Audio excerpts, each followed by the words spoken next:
Good morning, class. We have already discussed about three main types of tree plants, and these are herbs, shrubs, and trees.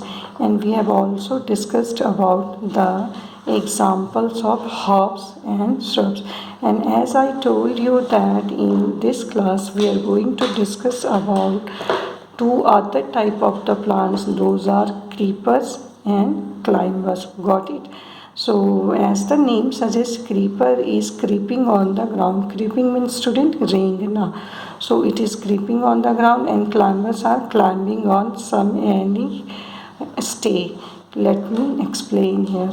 So see, if you will see your watermelon plant, see, it will be just like this. These are leaves. Yeah, these are leaves, and watermelon is being produced like that, and it is creeping on the ground. You're lucky that it pumpkin also cut to creep on the ground just like this. This is our pumpkin. This is creeping on the ground all over. And if you see money plant at your home, you will see that money plant actually has some stay, or you can just provide walls to stand on that climb. And money plant climb, you can take gourd plant, gilki, that also used to climb on some stay.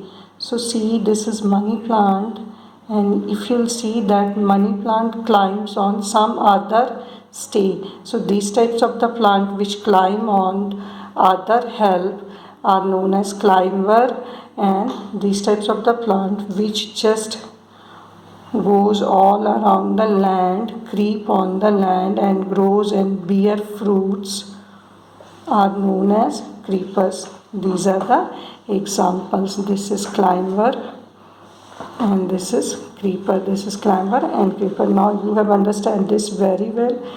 So see, this is the lines related to climbers and creeper. Plant with big stem. Why these are running like this? Why? Because these are having very soft tender stem. Soft tender means बहुत ही नर्म और नाजुक, which can be broken easily. That's why. So plants with weak stem that cannot stand upright but spread on the ground are called creepers. So these only spread on the ground. Got? Now while those that take support and climb up, and those plants which take supports of other and climb on that is known as climber. Got? So now we have completed these two topics, and as I told you that I will explain you the diagram of leaf, parts of leaf. But first of all, let me show you that how just water get transported. To explain this, see,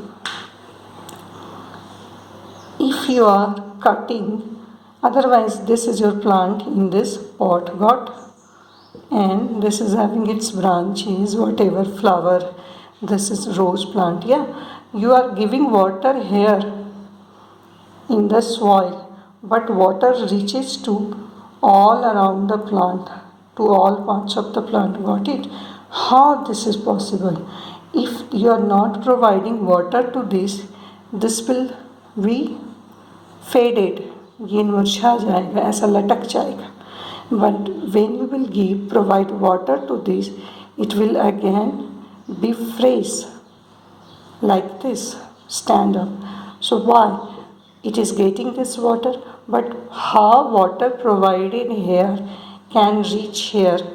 Actually, when you will cut this stem like this, for example, take this stem, you cut and try to see, then you will find there are some holes.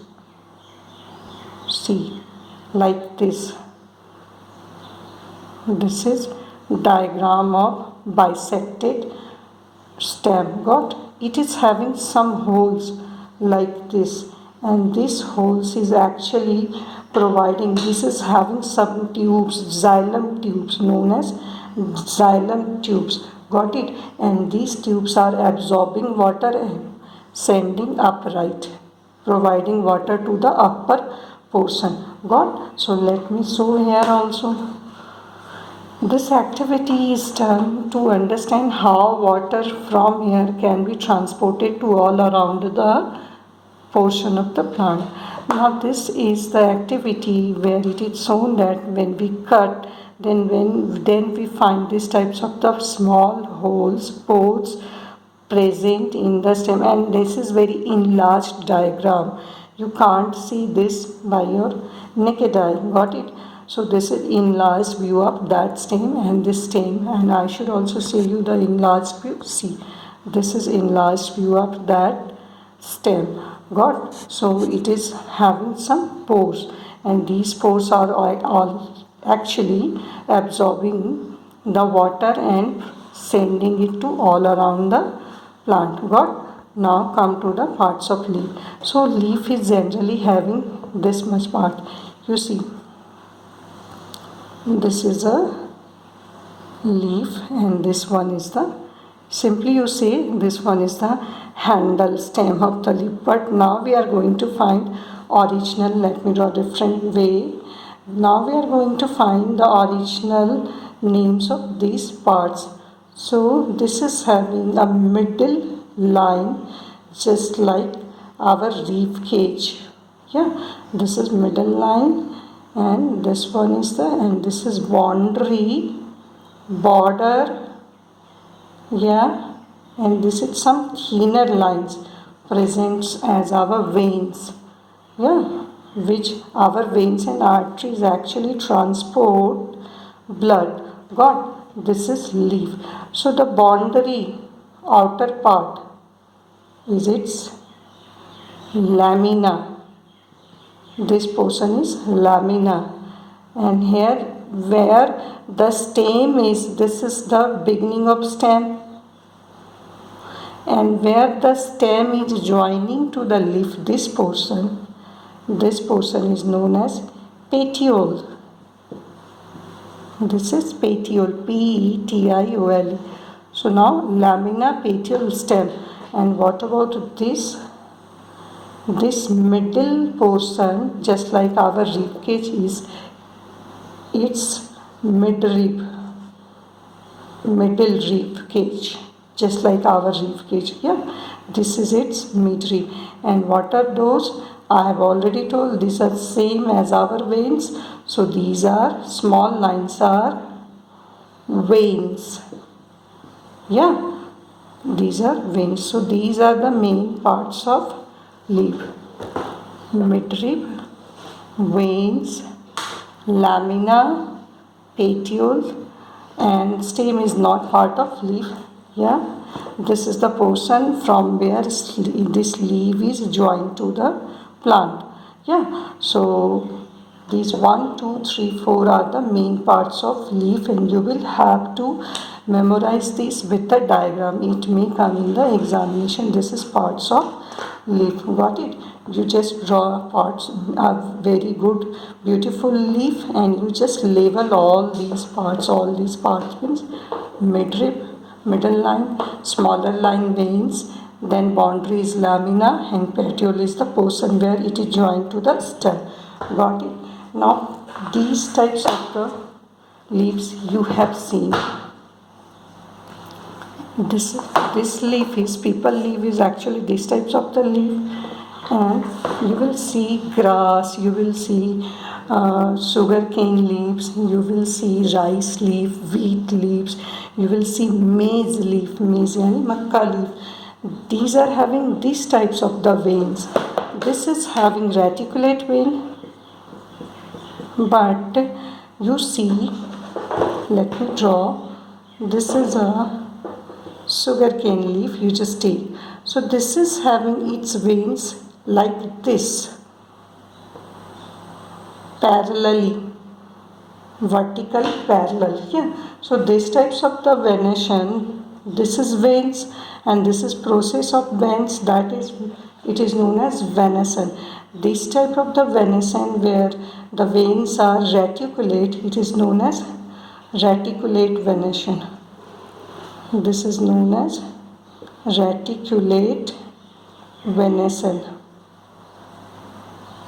Got? This is reticulate venation, and this type of venation, when the lines goes parallelly vertical, is known as parallel venation.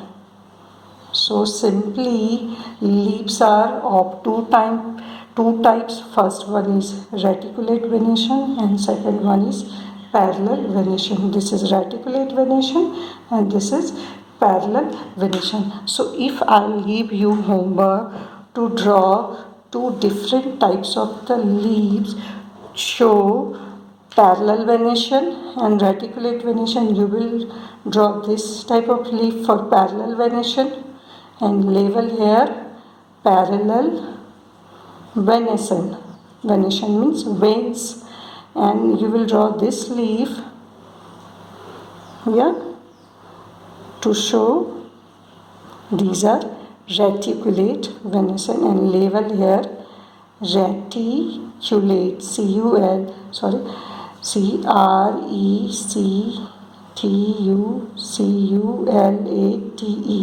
It is not being written here properly. See here, reticulate, CULATE.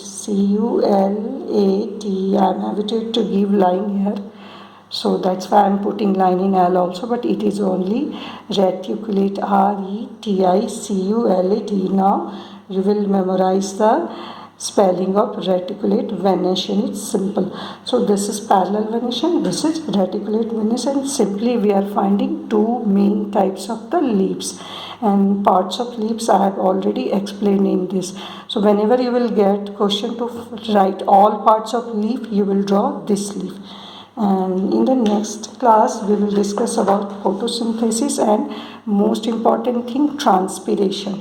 So that's all for today. Thank you. Have a nice day.